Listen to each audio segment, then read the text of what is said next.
En las fuerzas militares hoy en día existen grupos selectos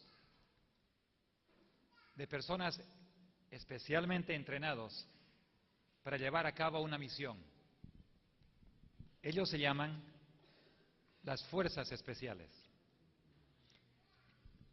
Cada especialidad militar tiene su grupo de fuerzas especiales.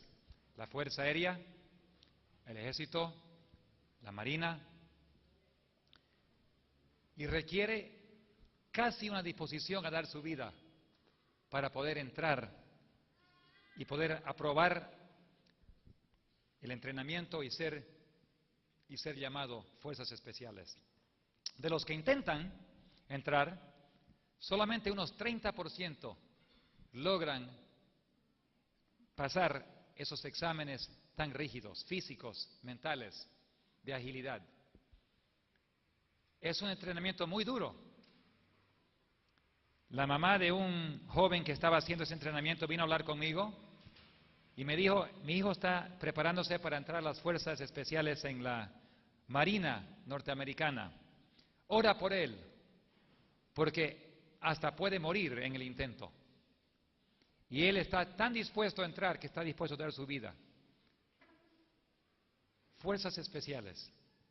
Cuando hay algo para hacer, cuando hay una misión que realizar, son las fuerzas especiales que el presidente ordena que vaya y lleve a cabo la misión. Las fuerzas especiales pueden hacer cosas que el ejército no puede. Son grupos pequeños, normalmente preparados, especializados y con los recursos suficientes para llevar a cabo la misión. Y no vuelven sin haberlo hecho.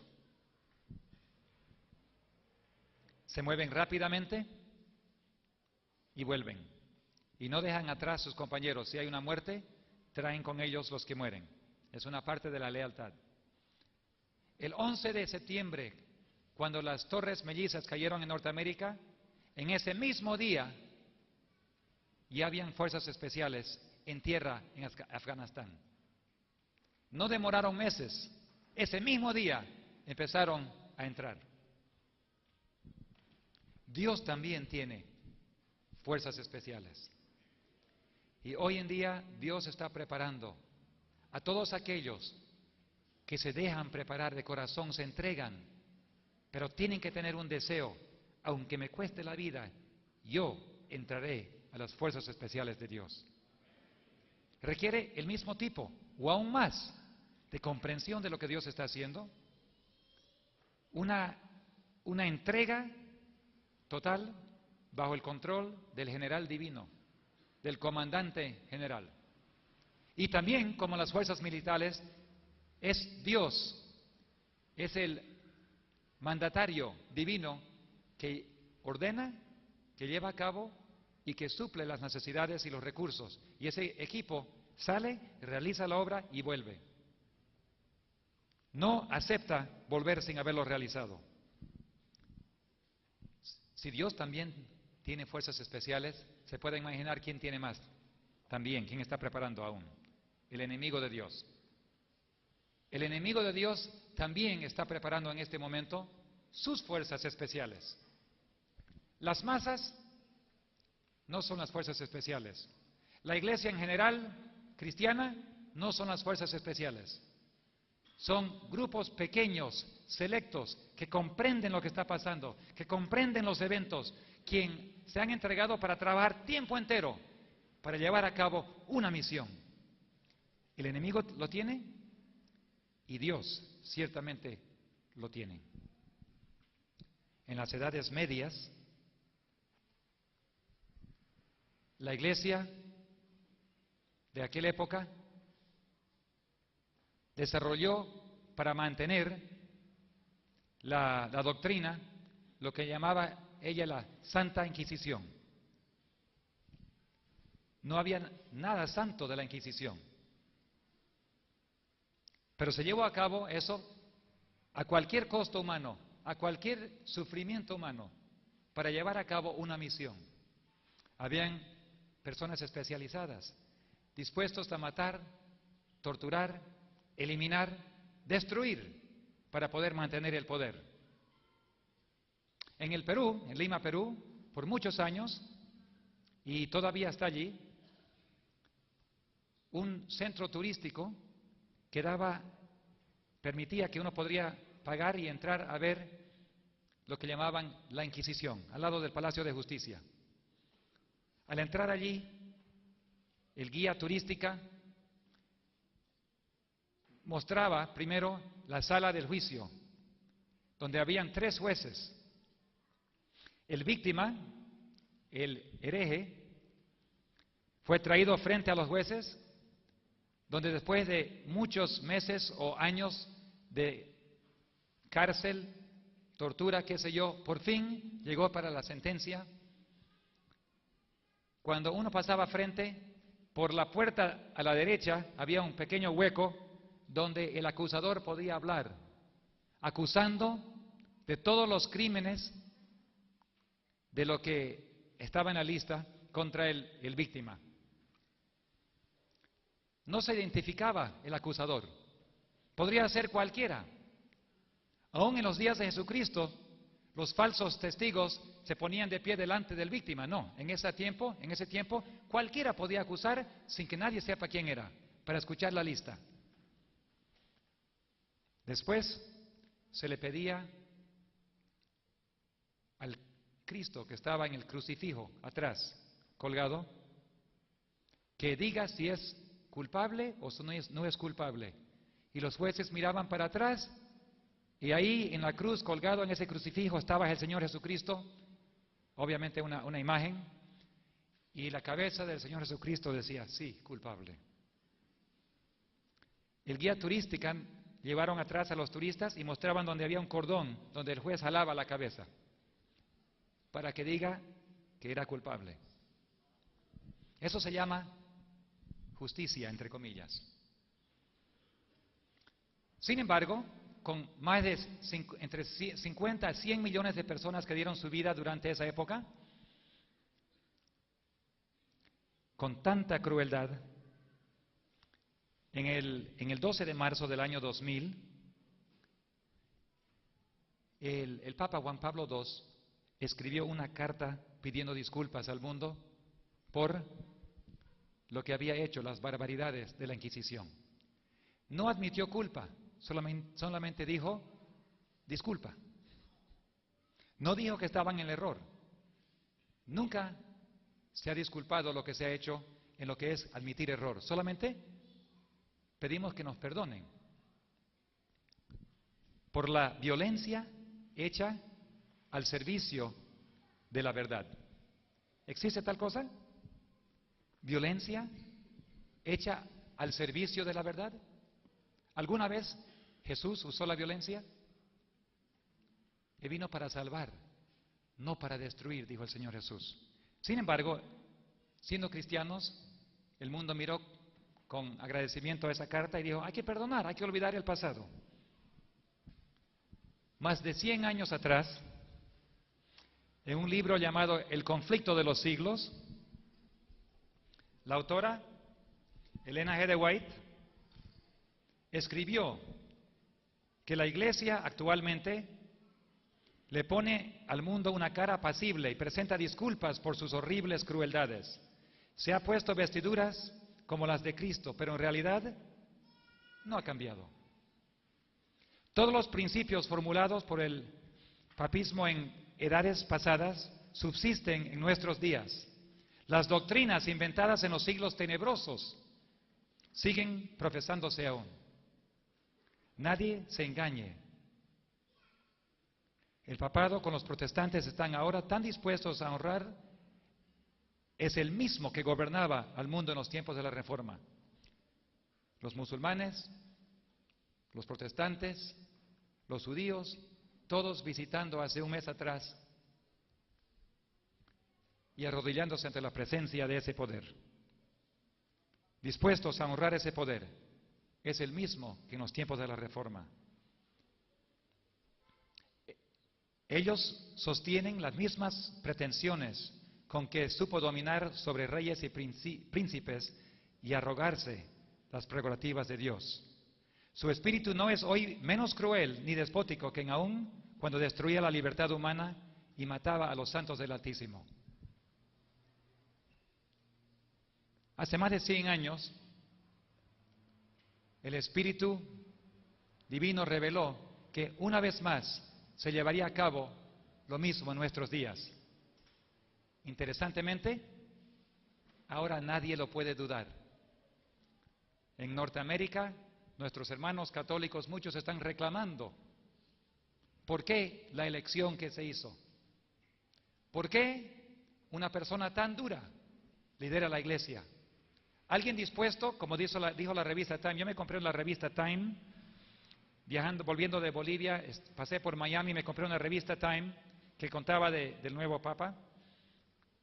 Y la revista Time, entrevistando al Papa, y a otros que lo conocían, le preguntaron, con la filosofía que usted tiene, podría causar una filosofía inflexible, dura, indispuesta a ceder a nadie, aunque le cueste la vida. Le preguntaron, ¿eso podría traer increíble sufrimiento masivo al mundo? La respuesta fue, estoy dispuesto, porque el sufrimiento solamente lo hace a uno llegar más cerca de Dios. Eso es la misma lógica que trajo la Santa Inquisición. Que mueran. Las llamas de la estaca, de la foguera, no importa. Puede hacer que ellos lleguen más cerca a Dios. Está dispuesto este líder mundial y muchos hermanos católicos, cristianos, hijos de Dios, reclaman. El Instituto Europeo sobre el Protestantismo recalcó en estos días que de nuevo el poder romano está dispuesto a organizar y utilizar la violencia al servicio de la verdad. Pero eso no es nada nuevo. Hace 100 años ya lo sabíamos. Solamente los que dudaban ahora no pueden dudar. Hay una historia que no le he contado nunca en público. Es la primera vez. No sé por qué Dios ordenó esto, pero ha sido algo interesante en mi vida y que una serie de eventos, creo ordenados por Dios. Cuando mi padre estaba estudiando el seminario en Maryland, cerca a 2 kilómetros de la capital americana, un día estaba pasando por el campus, este servidor había recién nacido, nací con atresia intestinal, mis intestinos estaban en pedacitos y los cirujanos en 2 semanas realizaron 3 cirugías mayores en este infante. No tenía nervios para digerir la comida y los médicos, después de sacarme la mitad de los intestinos, amostizar, conectar todos los pedazos que quedaban, sacar la mitad del estómago y vieron que los órganos todos estaban revueltos en el intestino, le dijeron a mi padre, este niño no va a vivir. Es imposible porque no tiene nervios para poder digerir o pasar la comida por los intestinos en las olas normales de peristálticas. Entonces, prepara el sermón para el cepillo. Mi padre estaba ahí un poco deprimido, mirando al hospital donde estaba mi mamá, donde estaba este servidor en una cunita. Mientras estaba ahí parado, pensando qué hacer, vino un hombre a su lado y se presentó como el inspector gubernamental de construcción. La historia que él le contó a mi papá, seguido por otros eventos, les voy a contar ahora. Pero ¿cómo llegué a sobrevivir? Mis padres decidieron seguir las instrucciones de Santiago en el último capítulo de ese libro, donde dice que los ancianos, si hay un enfermo, que vengan, que oren, confiesen sus pecados y que unjan al enfermo. Y Dios, si es su voluntad, lo levantaría. Mi padre llamó a su pastor, él teólogo, seminarista, pero llamó a su pastor y con mi madre se arrodillaron, pidieron perdón de pecados y me ungieron con aceite de olivas y se fueron a casa. El siguiente día, el doctor, el médico cirujano, que no era cristiano, era ateo, vino y le dijo a mi mamá, que era instructora de enfermeras ahí: profesora, su hijo tiene algo raro que yo no puedo explicar. Por primera vez desde que nació, estoy escuchando sonidos normales. Algo imposible con los nervios que él tenía. Y no solo eso, los rayos X demuestran que todos los órganos, cada uno está en su lugar otra vez. Y Dios intervino en mi vida para poder llevar a cabo una misión. Por eso yo siento que mi vida no es mía. Por eso siento que yo no tengo nada que arriesgar. Ya hubiera estado muerto muchas veces, vez tras vez, Dios intervino. Yo sé que muchos de ustedes, hoy día mirando, escuchando, pueden mismo apuntar al día cuando Dios intervino en sus vidas. Sin embargo, volviendo al tema, el instructor le dijo a mi padre: ¿usted cómo se llama? Me llamo Richard Gates.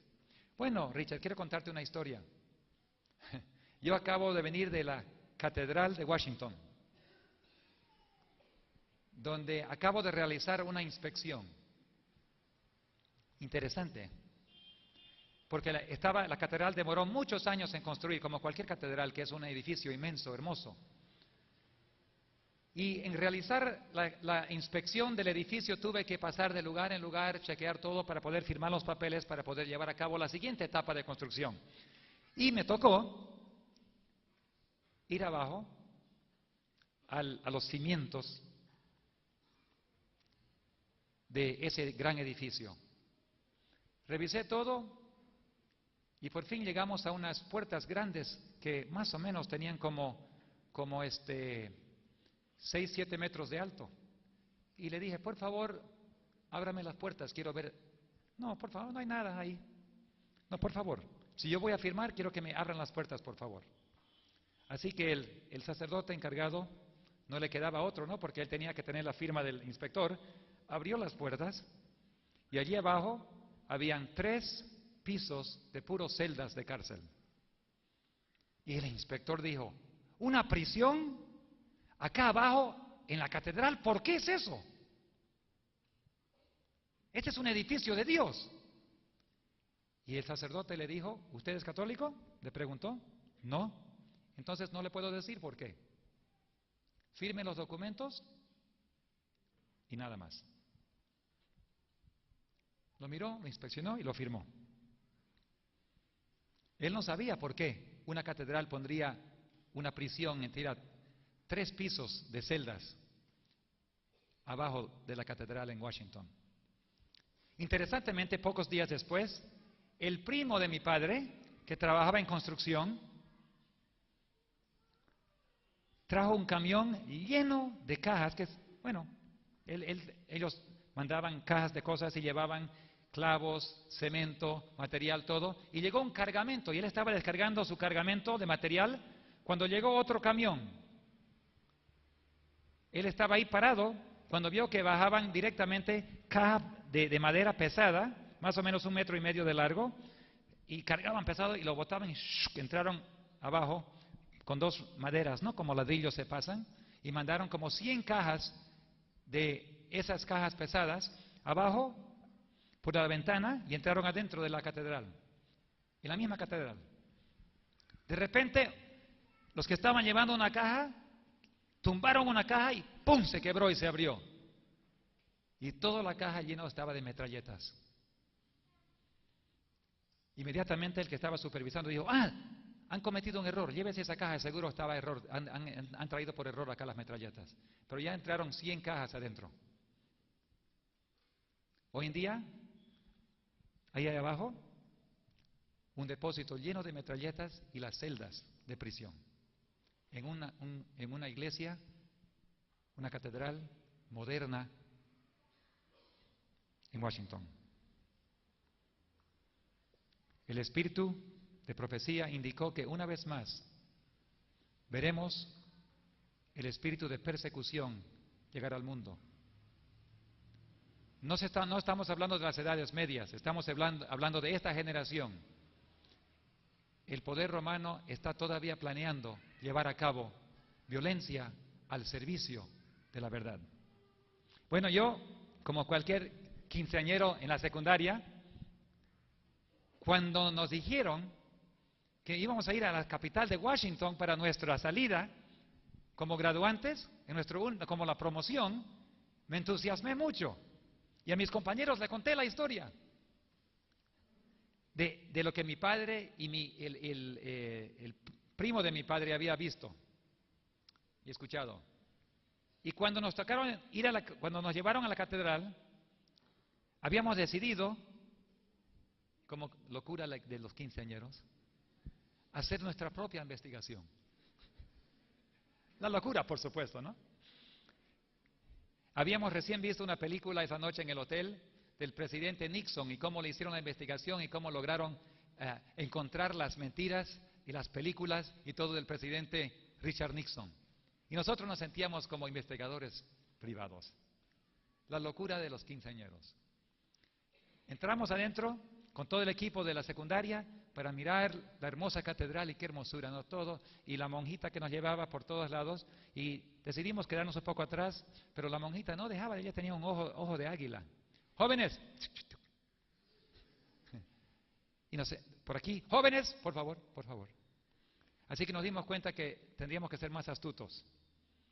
Así que cuando dio la vuelta, habían estas cortinas largas que estaban en las paredes, cada uno, nos metimos detrás de las cortinas.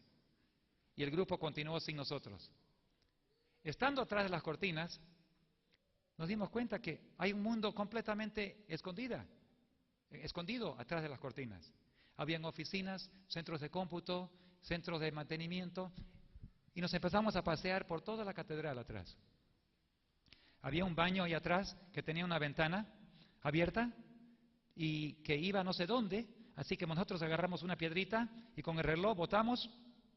Cuando escuchamos el sonido, paramos a ver, y como habíamos recién estudiado física y como éramos tan científicos, calculamos la distancia.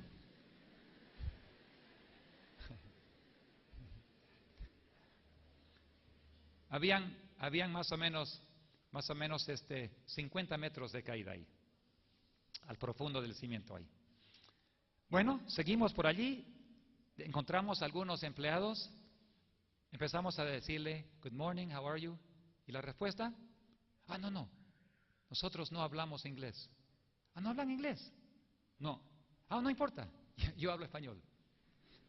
Sí, ¿de dónde es usted? Nosotros somos de España. ¿Son de España? Sí.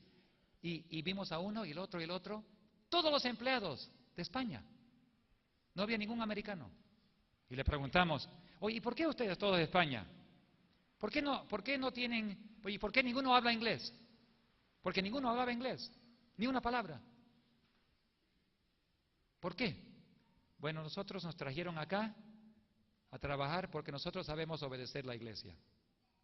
Y si alguien se porta mal, nos deportan y allá nos castigan. Interesante. No confiaron en ninguno de los americanos porque los americanos se criaron con el espíritu de libertad. En España saben mejor. Ellos saben cómo obedecer. Por fin preguntamos, oye, ¿cómo se llega abajo? ¿Cómo se puede ver los cimientos? No, acá nadie baja abajo. Solamente la gente que viene del Vaticano se le deja bajar abajo. La llave está en el cinturón del jefe, del obispo, y solamente él, con gente del Vaticano, logran bajar abajo. Así que ustedes no pueden bajar. ¿Y quién es el obispo? Bueno, él no está aquí, pero el superintendente está aquí, si quieren hablar con él. Así que fuimos a hablar con el superintendente, ¿no? Qué locuras, como queriendo indagar un poco. Fuimos arriba a las oficinas, encontramos al superintendente. Padre, buenos días, ¿cómo está usted? Bien, jóvenes, qué placer, ¿de dónde vienen? Venimos del estado de Tennessee, bueno, qué excelente. ¿Cómo puedo servirles? Muy amigable. Bueno, nosotros somos estudiantes de secundaria, recién graduados. Hemos estudiado un poco de arquitectura, de física, y nos intriga este hermoso edificio. ¿Usted sería tan amable de dejarnos bajar abajo para ver los cimientos, por favor? No, jóvenes, no se puede, gracias. No, pero, por favor, háganos un favor especial. Es que no permitimos. Ah, no permiten. ¿Por qué no permiten? Es que no permitimos. Ese es nuestro reglamento interno. Ah. Bueno, qué pena, porque unos familiares de nosotros nos contaron algunas cosas muy interesantes y un conocido de mi padre le contó muy interesante que él bajó abajo, hizo la inspección de todo y encontró algunas cosas muy interesantes. ¿Qué encontró?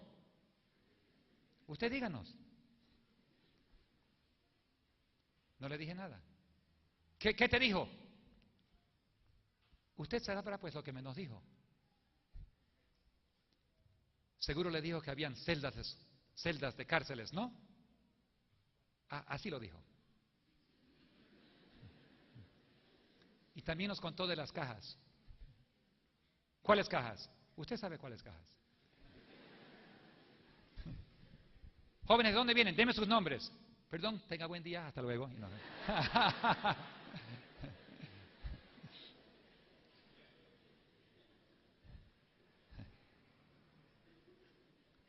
No creo que nadie sospechaba la información que había salido, y es la primera vez que yo lo cuento en público. No lo digo por criticar en ninguna forma a nuestros hermanos cristianos, católicos, porque yo espero gozar con millones de ellos en el cielo. Con nuestros hermanos evangélicos, hermanos católicos, hijos e hijas de Dios, que siguen a Dios con todo su corazón. Estamos hablando de que lo que el Espíritu de Profecía reveló hace más de 100 años, que de nuevo en este mundo se levantará un espíritu de persecución contra aquellos que están dispuestos a seguir a Dios, cueste lo que cueste. Y muchos han dicho, por favor, no hables así de todas esas cosas. Ahora nadie duda. Y pronto se verá lo que va a pasar. Los poderes ya están en su lugar, pero Dios está preparando también sus fuerzas especiales. Dice este mismo libro, El conflicto de los siglos, en todas las edades los hombres de Dios pasaron por las mismas pruebas. Wycliffe, Hus, Lutero, Tyndale, Baxter, Wesley pidieron que todas las doctrinas que fuesen examinadas a la luz de la Escritura y que declararon que renunciarán a todo lo que no es, que éstas condenasen. La persecución se ensañó entonces en ellos con furor, pero no dejaron de proclamar la verdad. En cada edad, los que han levantado la palabra de Dios, la Biblia, y han proclamado la verdad, han tenido que sufrir la persecución. Cada nueva verdad se abrió paso a paso entre odio y la oposición. Los que fueron favorecidos con la luz se vieron tentados y probados. El Señor envía al pueblo una verdad especial para la situación en que se encuentra. ¿Quién se atreverá a publicarla? Es nuestro privilegio conocer la verdad. Es nuestro privilegio atrevernos a publicarla. Dios ha bendecido esta generación con luz muy hermosa. Su Espíritu Santo ha liderado, ha bendecido, ha dirigido. Y nosotros no tenemos la libertad de mantenerlo en secreto. Tenemos que gritarlo de los techos. El mensaje no será llevado adelante tanto por argumentos como por el medio de la convicción profunda inspirada por el Espíritu Santo. No será por discusiones, argumentación, que la gente llega a conocer a Dios. Es por la convicción del Espíritu Santo. La gente misma, los televidentes, ustedes cada uno, los que están hoy en día acá, cada uno en su propia mente, el Espíritu Santo le está hablando.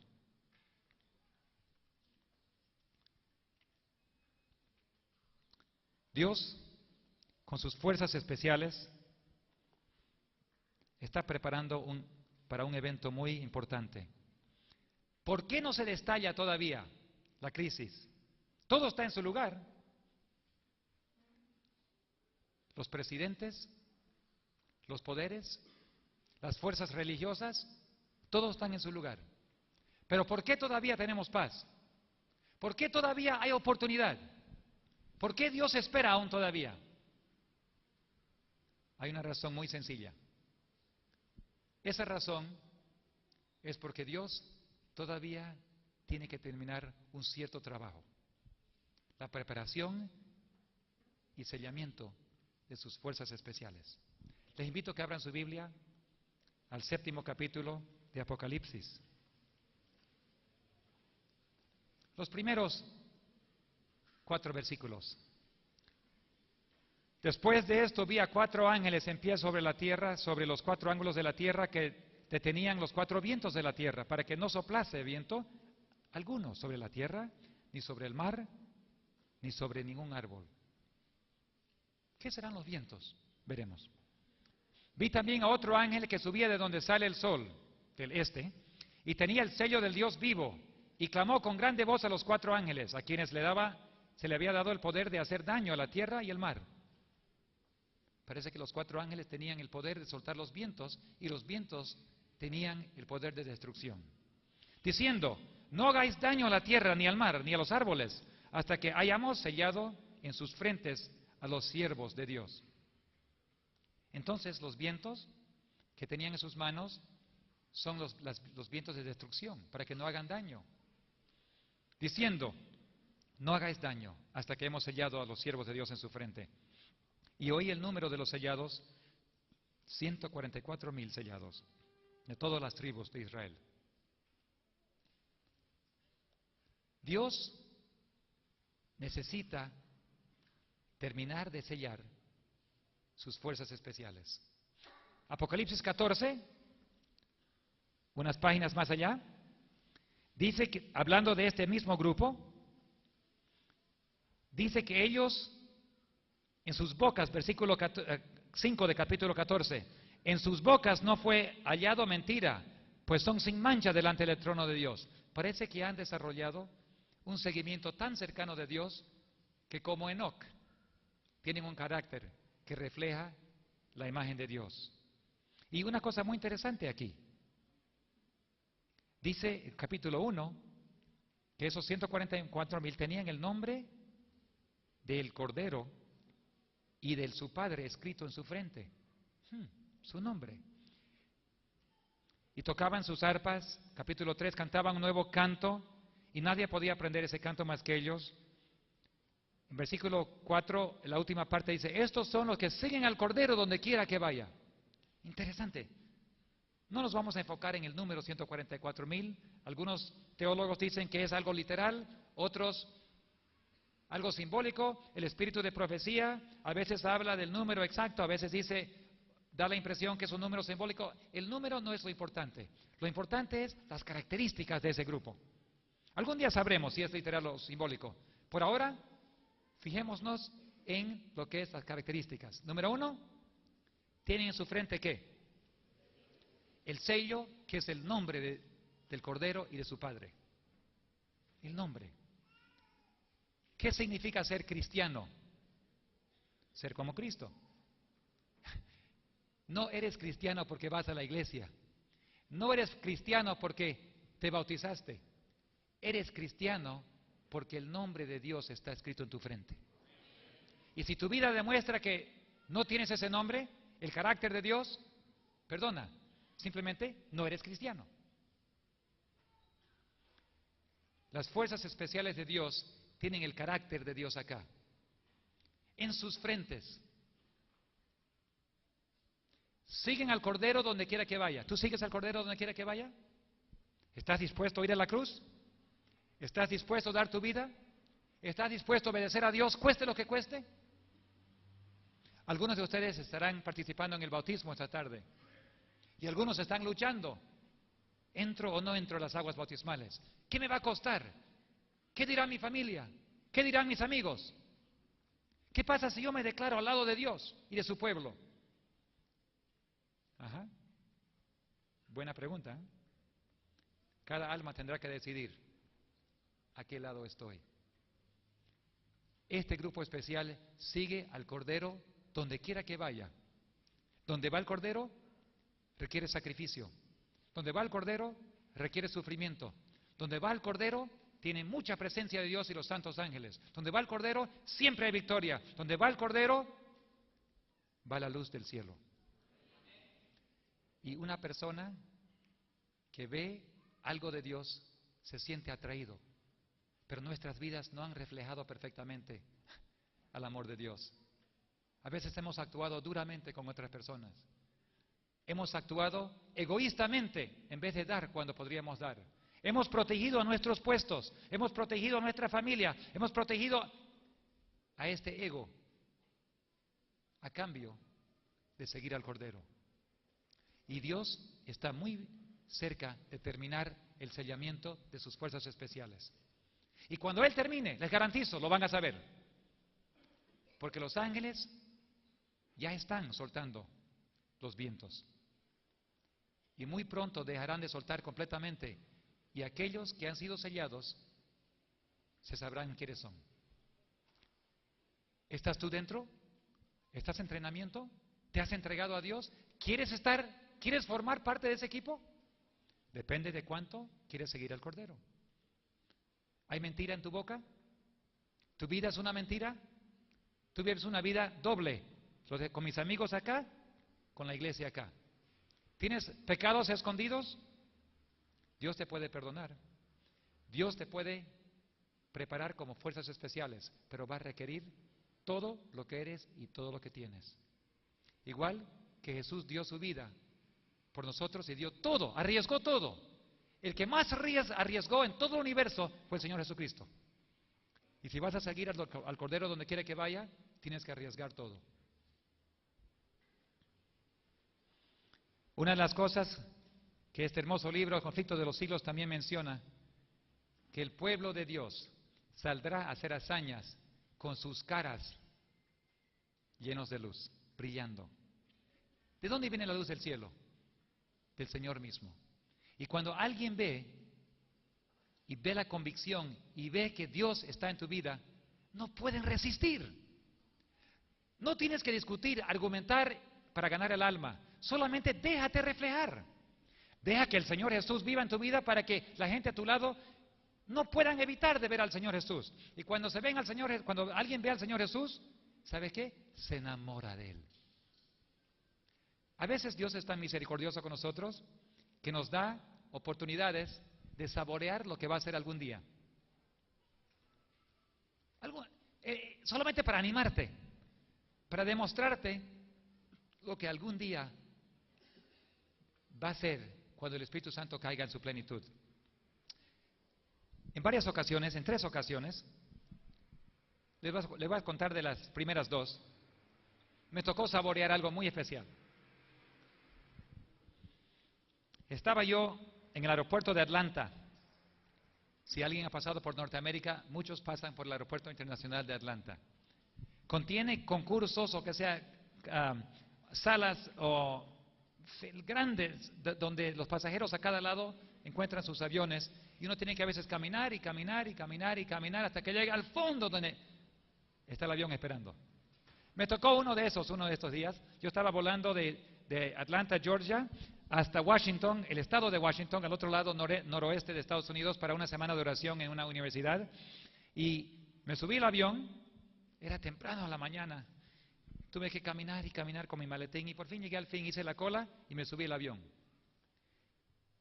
Y cuando subí al avión, me senté al lado de un señor que se presentó y me dijo, disculpe, yo soy fulano de tal, soy coronel en la Fuerza Aérea. Coronel, buenos días, ¿cómo está usted? Perdón, yo quisiera contarle una historia, ¿me permitiría? Por supuesto, coronel, cuénteme una historia. Yo nunca he tenido un pasajero que me quiera contar una historia, pero este coronel quería. Dígame, dijo, esta mañana yo amanecí, me vine temprano y me puse en la cola para subir al avión. Pero estando en la cola me puse a mirar a toda la gente que venían de tan lejos, de ambas direcciones, y por allá, muy lejos, noté una persona. Entre todos los cientos de personas, las cientos de personas que estaban allí, noté una persona distinta. No podía ver bien quién era porque estaba lejos, pero venía caminando y lo que noté era que su cara brillaba. Así que yo, intrigado, me puse a mirar y vi que vino y vino más cerca, y por fin esa persona se metió en la cola detrás de mí. Y dije, qué interesante, esa persona va a estar en este mismo avión. Así, no me diga coronel, ¿verdad? Me dijo, sí, ¿sabe quién es esa persona? Esa persona es usted. Por favor, dígame, ¿Qué es lo que usted cree? Yo quiero saber a qué iglesia pertenece. No tuve que decir nada, me quedé atónito. ¿Yo, señor coronel? Sí, por favor, tengo que conocer la verdad, enséñame. Todo el vuelo estuvimos hablando de la Biblia y lo absorbió como una esponja. Cuando terminamos el vuelo me dijo, yo voy a empezar mis estudios bíblicos porque yo tengo que comprender más de esta verdad. Yo tengo varios soldados que son adventistas del séptimo día. Son buenos soldados, pero ninguno de ellos porta armas. Así que por favor no me des un ejército de adventistas, no puedo pelear una guerra. Pero son unos de mis mejores soldados, porque son fieles y trabajan duro en el área de salud. Me bajé, un poco sorprendido, pero increíblemente lo que Dios hace, yo me quedé un poco sorprendido también. Pero me fui a la semana de oración, terminé la semana de oración en la Universidad de Walla Walla College. Terminé la semana y me subí para el avión para volver. Y ese vuelo era a las 11:55 de la noche, el vuelo de la madrugada. Difícil para volar a esa hora. Decidí hacer lo siguiente. Yo voy a entrar al avión, me voy a poner algo sobre mis ojos, me voy a poner con mi almohada y voy a dormir, no voy a comer, no voy a... Nada, voy a dormir porque si no me va a destruir toda la forma de mi descanso. Así que me subí al avión y a mí siempre me gusta escoger los asientos que están en la última fila. ¿Sabe por qué? Porque es la fila más segura. Cuando cae un avión, siempre es la cola que sobrevive. Por eso en la cola del avión ponen las grabadoras. Las grabadoras que siempre están examinando cuando hay un accidente, están en la cola. Porque a veces la cola es la única cosa que queda. Así que yo me voy a la cola para mis vuelos cuando tengo la alternativa. Y entonces, yo quedé muy frustrado por muchos años porque en los años anteriores, cuando se dejaba fumar en los aviones, y como la presión de la cabina siempre el aire va para atrás, siempre ponían a los fumadores atrás. Yo dije, qué frustrante. A los que se están suicidando le dan el asiento más seguro. Pero cuando ya dejaron de fumar en los aviones, yo siempre me voy a la última. Así que yo me fui caminando para atrás hasta el último asiento. Cuando llegué allí, había un señor y su esposa sentado y me tocaba la ventana. Así que, disculpe señor, disculpe señora. Y me senté. Y me estaba acomodando y la señora me dijo, perdona, disculpe, una pregunta si le puedo hacer. ¿Sí? Diga. ¿Usted a qué iglesia pertenece? Yo dije, ay, no otra vez. Señor, disculpe, mi esposo y yo, cuando lo vimos subir al avión, inmediatamente, ¡ah! Mire ese hombre, sus ojos están brillando como linternas.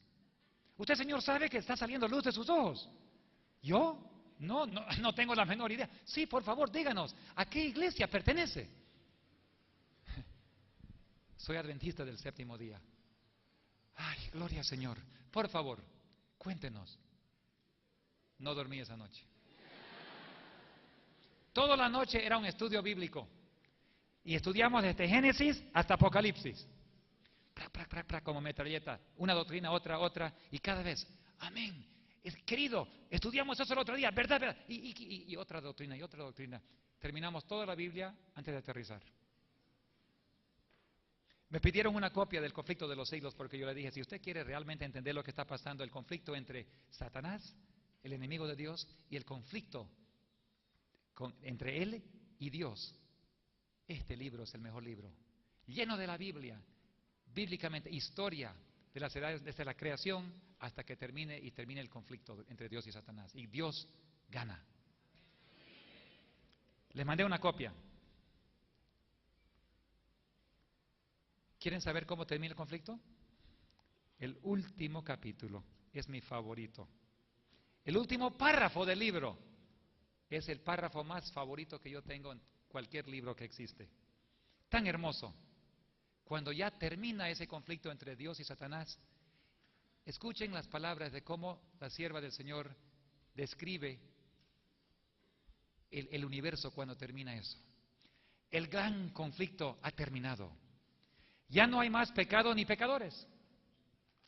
Todo el universo está purificado. La misma pulsación de armonía y de gozo late en toda la creación. De aquel que todo lo creó, manan vida, luz y contentamiento por toda la extensión del espacio infinito. Desde el átomo más imperceptible hasta el mundo más vasto, todas las cosas, animadas e inanimadas, declaran en su belleza sin mácula y en júbilo perfecto que Dios es amor. Así termina el conflicto. Dios es amor. Tuve la oportunidad y logré aceptarla, de ir a una reunión de Enfoque en la Familia. Enfoque en la Familia con el doctor James Dobson. Él es un médico que ha tenido un programa Enfoque en la Familia por ya muchos años, que realmente honra a Dios y que defiende la familia.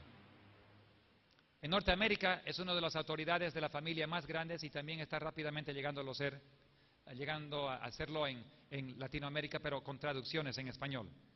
Me reuní con el doctor Dobson, su esposa, su hija y 800 otros pastores y médicos. Soy un admirador del doctor Dobson. Cuando llegué allí, estuvimos 8 días juntos. Me acompañó también mi padre, mi mamá, mi hermano. Mi hermano es un médico y él pagó para que todos vayásemos. Lo que me intrigó fue lo siguiente: además de todo lo hermoso, fue una persona, el director del instituto que ellos tienen de educación religiosa. Ese hombre de Dios se paró frente y dijo lo siguiente: hemos creado el instituto por una sola razón, para entrenar nuestros jóvenes, para enseñarles que viene una crisis sobre este mundo y que cada alma tendrá que responder si van a obedecer a Dios o van a obedecer a los hombres. Para que reconozcan que la palabra de Dios es la autoridad divina que sobrepasa toda otra cosa, y sobre esa palabra tenemos que pararnos firmes y no ceder en nada. Y es nuestra misión de enseñar a las familias, a los jóvenes, que aprendan, memoricen la palabra de Dios y que en ninguna forma cedan de su lealtad a la palabra de Dios. Porque viene sobre este mundo una crisis donde cada alma tendrá que decidir si va a obedecer al poder humano o va a obedecer a Dios. Suena como si lo hubieras leído de acá. Aquí mismo la pluma inspirada dice lo mismo. Cada alma tendrá que decidir. Dios está levantando sus fuerzas especiales. Hermanos evangélicos, hermanos católicos, hermanos adventistas, y puede ser personas que ni siquiera todavía son cristianos, pero que lo van a hacer algún día. Personas dispuestas a seguir a Dios aunque les cueste la vida o aunque vayan a la foguera. Honrar a Dios es la meta de su vida. Y hoy tenemos la decisión. Yo quiero apelar a mis hermanos protestantes evangélicos. Sean leal a la palabra de Dios. Estúdienla. Dice Romanos 8 que todos aquellos que son guiados por el Espíritu de Dios son hijos de Dios. Y hay millones de personas no de este redil que son hijos de Dios. Y Dios lo está preparando como fuerzas especiales. Pronto ellos tomarán su lugar. Pero para hacerlo requiere algo muy especial. Apocalipsis 12:17 dice: entonces el dragón se llenó de ira contra la mujer, la iglesia, y se fue a hacer guerra contra el resto de la descendencia de ella, nosotros, los que guardan los mandamientos de Dios y tienen el testimonio de Jesucristo. Mis queridos amigos y hermanos evangélicos y protestantes, la palabra de Dios es el fundamento de toda doctrina, no las enseñanzas o doctrinas ni tradiciones de los hombres. Si tú quieres formar parte de las fuerzas especiales, Y tú hoy en día en tu corazón dices, Señor, entréname, enséñame, estoy dispuesto a pagar, sea lo que cuesta. Los que guardan los mandamientos de Dios y tienen en su vida el testimonio del Señor Jesucristo. Quiero invitarles hoy, mis queridos hermanos evangélicos, mis queridos hermanos católicos, que dediquen su vida al estudio de esta palabra y que, como dijo el doctor James Dobson, el director del instituto, aprender a decidir, voy a ser leal a la palabra de Dios, no a los hombres, cueste lo que cueste. Yo quiero ser tu vecino en el cielo, yo quiero gozar contigo por toda la eternidad. Te invito a que tú tomes, y querido adventista también, porque muchos no han tomado la decisión de poner tus manos, tu vida, lealmente en las manos del Señor Jesucristo.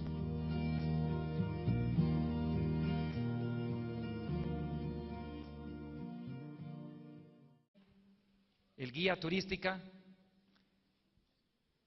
mostraba primero la sala del juicio, donde habían 3 jueces.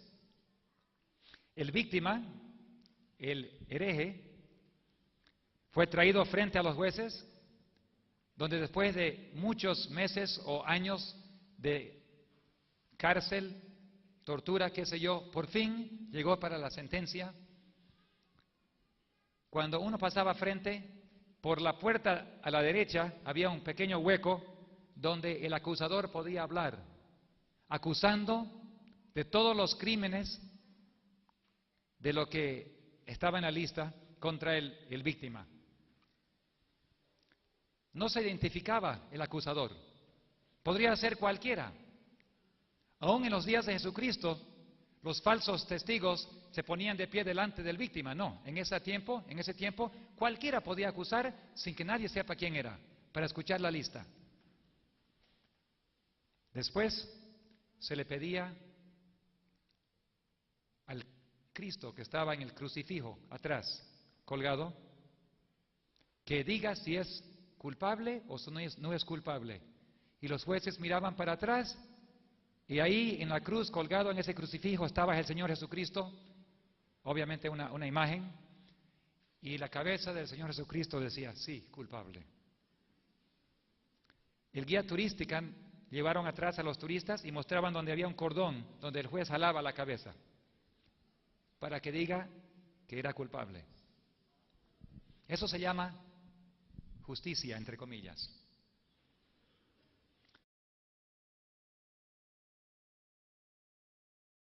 En las fuerzas militares hoy en día existen grupos selectos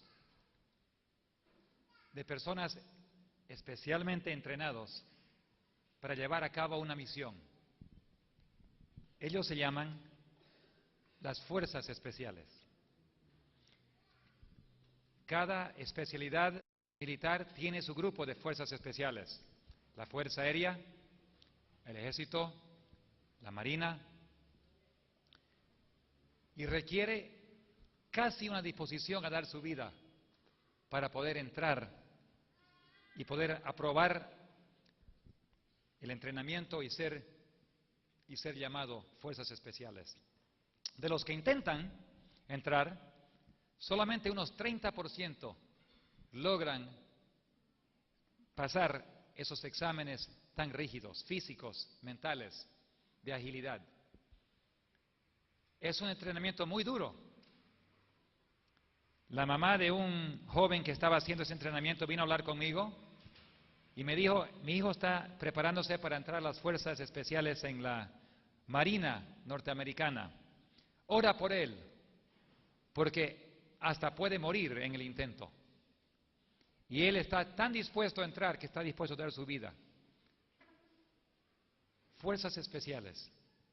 Cuando hay algo para hacer, cuando hay una misión que realizar, son las fuerzas especiales que el presidente ordena que vaya y lleve a cabo la misión. Las fuerzas especiales pueden hacer cosas. Si Dios también tiene fuerzas especiales, se puede imaginar quién tiene más. También, quién está preparando aún. El enemigo de Dios. El enemigo de Dios también está preparando en este momento sus fuerzas especiales. Las masas no son las fuerzas especiales. La iglesia en general, cristiana, no son las fuerzas especiales. Son grupos pequeños, selectos, que comprenden lo que está pasando, que comprenden los eventos, quien se han entregado para trabajar tiempo entero para llevar a cabo una misión. El enemigo lo tiene y Dios ciertamente lo tiene. En las edades medias, la iglesia de aquella época desarrolló para mantener la doctrina lo que llamaba ella la Santa Inquisición. No había nada santo de la Inquisición, pero se llevó a cabo eso a cualquier costo humano, a cualquier sufrimiento humano, para llevar a cabo una misión. Habían personas especializadas, dispuestos a matar, torturar, eliminar, destruir, para poder mantener el poder. En el Perú, en Lima, Perú, por muchos años, y todavía está allí, un centro turístico que permitía que uno podría pagar y entrar a ver lo que llamaban la Inquisición, al lado del Palacio de Justicia. Al entrar allí, que el ejército no puede. Son grupos pequeños, normalmente preparados, especializados y con los recursos suficientes para llevar a cabo la misión. Y no vuelven sin haberlo hecho. Se mueven rápidamente y vuelven. Y no dejan atrás sus compañeros. Si hay una muerte, traen con ellos los que mueren. Es una parte de la lealtad. El 11 de septiembre, cuando las Torres Mellizas cayeron en Norteamérica, en ese mismo día ya habían fuerzas especiales en tierra en Afganistán. No demoraron meses. Ese mismo día empezaron a entrar. Dios también tiene fuerzas especiales. Y hoy en día Dios está preparando a todos aquellos que se dejan preparar de corazón, se entregan, pero tienen que tener un deseo. Aunque me cueste la vida, yo entraré a las fuerzas especiales de Dios. Requiere el mismo tipo, o aún más, de comprensión de lo que Dios está haciendo, una entrega total bajo el control del general divino, del comandante general.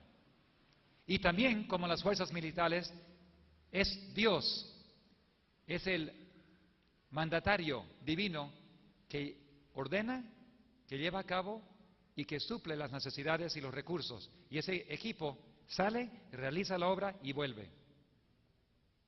No acepta volver sin haberlo realizado. Sin embargo, con más de entre 50 a 100 millones de personas que dieron su vida durante esa época, con tanta crueldad, en el 12 de marzo del año 2000, el Papa Juan Pablo II escribió una carta pidiendo disculpas al mundo por lo que había hecho, las barbaridades de la Inquisición. No admitió culpa, solamente dijo disculpa. No dijo que estaban en el error. Nunca se ha disculpado lo que se ha hecho en lo que es admitir error. Solamente pedimos que nos perdonen por la violencia hecha al servicio de la verdad. ¿Existe tal cosa? ¿Violencia hecha al servicio de la verdad? ¿Alguna vez Jesús usó la violencia? Él vino para salvar, no para destruir, dijo el Señor Jesús.